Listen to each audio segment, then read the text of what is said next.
Alright, let's check our answer for this problem. I'm going to make my marker just a little thinner so it doesn't get all messy. 6 times 5 we know is 30. 6 times 7, well I know 6 times 6 is 36, and then if I add 6 more I get 42, plus 3 gives me 45, regroup that 4. 6 times 3 is 18, plus 4 is going to give me 22. 2 down there, regroup the 2 up there. 6 times 3 is 18, plus 2 gives me 20.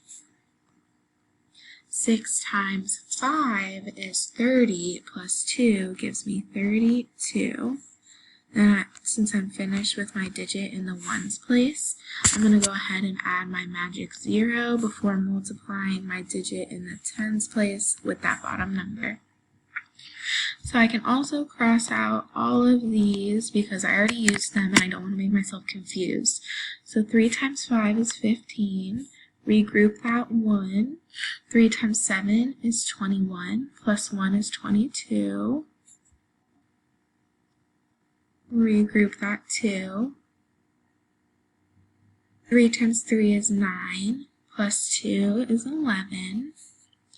Regroup our 1. 3 times 3 is 9, plus 1 is 10. Regroup again. 3 times 5 is 15, plus 1 is 16. Okay, so now I'm going to add up my partial products to get my answer. 0 plus 0 is 0.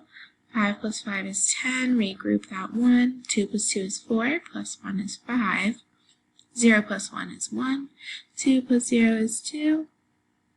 3 plus 6 is 9, and 1 plus nothing is 1. Go in 3 digits, put your comma, 3 more digits, put another comma, and that is your final answer.